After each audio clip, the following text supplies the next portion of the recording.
You found it. Your home for the best content on your favorite team, the Fighting Tigers of LSU.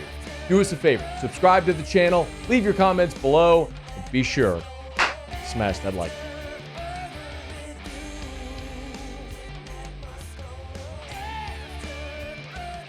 Well, yesterday, as we were going off the air, Adam Schefter broke the news that Jim Harbaugh leaving Michigan for the Los Angeles Chargers. Felt like but a formality, and it obviously leads the defending champions now looking for a new head coach, and we'll get there, but obviously it's the defending champs as well. So it certainly bears mentioning, as 3 now of the 4 teams in this year's college football playoff have replaced their head coach. Obviously, Nick Saban retired, so Alabama needed a new coach. They hired Kalen DeBoer from Washington, who then in turn hired Jedd Fisch, and now Jim Harbaugh's off to the NFL. 3 of the 4 teams, only Steve Sarkisian at Texas is a team that made the playoff that is still with the team that he was coaching this past season. Here was Adam Schefter on, there's several different angles. It's Harbaugh going back to the NFL. It's who does Michigan hire next? And yes, we'll talk about the Brian Kelly angle. There's not much to talk about there, but we'll get there. Here was Adam Schefter with SVP on why Jim Harbaugh decided this was the time.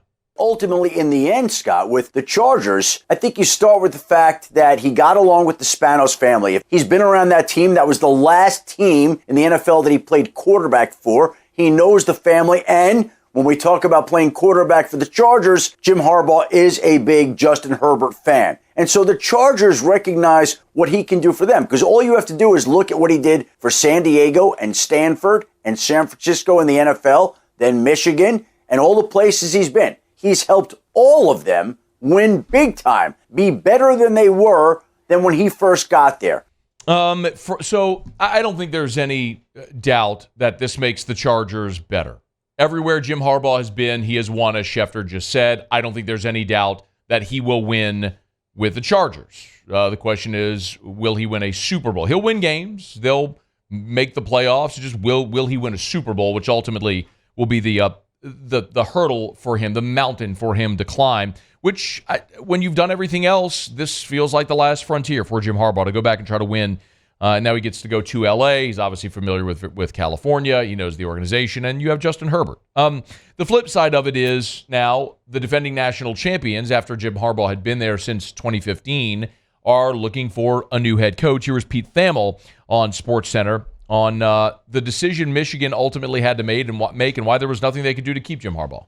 Michigan all but did like an airplane flyover the big house saying their contract offer to Jim Harbaugh these last couple of weeks. They certainly administratively, Santaono, the president, and obviously Ward Manuel, the athletic director, really want that fan base to know they tried to keep Jim Harbaugh. It was impossible to keep him. This was fait accompli for many reasons before.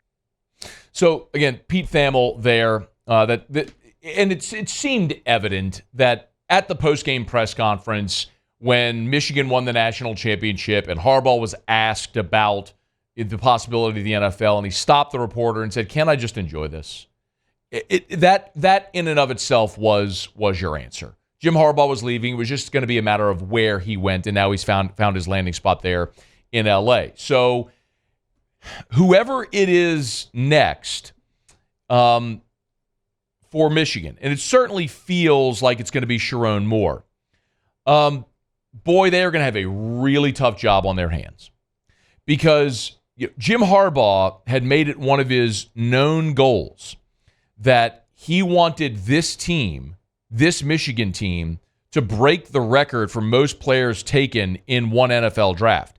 And if you look at the list of players available in this draft that have a ranking by draft services, I mean, you will be in the teens of players drafted from this Michigan team, including J.J. McCarthy and Blake Corum and some of the true stars from this team. Chris Jenkins, the defensive lineman, Junior Colson, the linebacker, Roman Wilson, the wide receiver, Mike Sandstrill, their cornerback.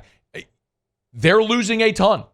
So whoever gets this job, and it seems like it's going to be Sharon Moore, man, what an act to follow. You win the national championship. Jim Harbaugh is gone. You're going to lose so much of this roster. And then you look in the Big Ten that's expanding next year with USC, UCLA, Oregon, Washington coming into the Big Ten.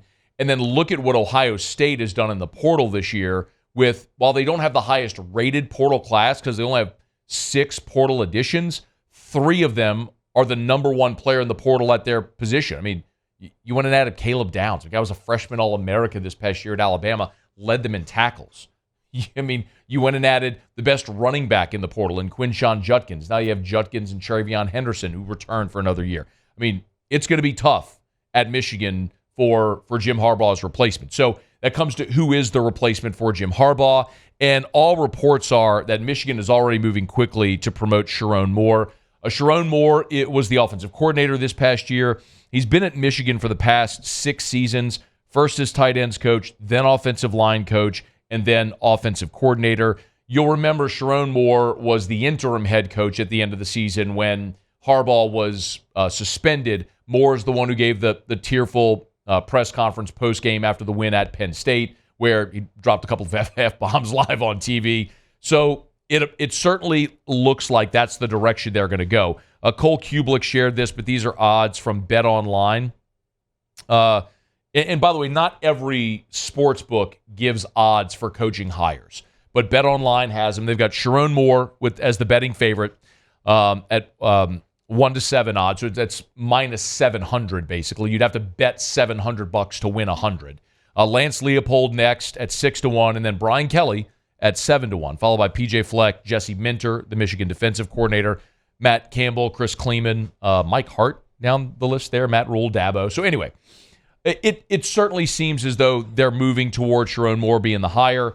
And one report is that Moore is meeting. This is from ESPN. Moore is meeting with Michigan officials today, Thursday, and is already started reaching out to potential candidates to be part of his staff. One of the things we know about the University of Michigan is they value the Michigan man mantra, right?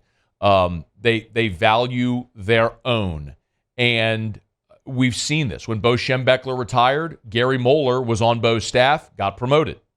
When Gary Moeller retired, Lloyd Carr was on Gary Moeller's staff, got promoted. So I remember when Rich Rodriguez was the coach, him not being a Michigan man was such a big deal. He gave that tearful speech imploring them not to fire him when he played Josh Groban's You Raised Me Up. If you don't remember, YouTube it, it's so worth it. But Sharon Moore, having been there, gaining so much goodwill after, when Jim Harbaugh was suspended, certainly having the backing of the players, it seems like that's the direction they're going to go. From the Brian Kelly point of it, look, BetOnline, I mean, these are the sports books. They have him third behind Moore, who's going to get the job most likely, Lance Leipold at Kansas, and then it's Brian Kelly. A couple of weeks ago, Dennis Dodd put it out there. Billy Lucci talked about it. I know I've mentioned it as well. Like, it's well known in circles that Brian Kelly has an affinity for Michigan, and that's not a surprise. The man coached in the state of Michigan for 20 years at Grand Valley and then at Central Michigan. Imagine if someone were the head coach for 20 years combined at McNeese and then ULL in this state. I mean, you'd have a certain affinity for LSU. It makes a lot of sense. Midwestern guy, whole career in the Midwest, and there's probably Michigan's the winningest program in the history of college football. They've been to 3 straight playoffs. They just won the national championship. I don't know that there are any but a few coaches in America, maybe Kirby, I would have said Nick before he retired, maybe Dabo, that would turn down Michigan if they offered them the job. So really, it's just a matter of the fact that I don't think Michigan has any interest in Brian Kelly. And if they've zeroed in on Sharon Moore and are going to promote him, then that's the way it goes. And I don't know that we have to have much more conversation. I get why Kelly's name is out there, because for the reasons I've talked about and a lot of people have talked about, that he's a winning head coach who likely would have had interest in that job. But if they've got their guy, they've got their guy. So Sharon Moore looks like will be the next coach at the University of Michigan.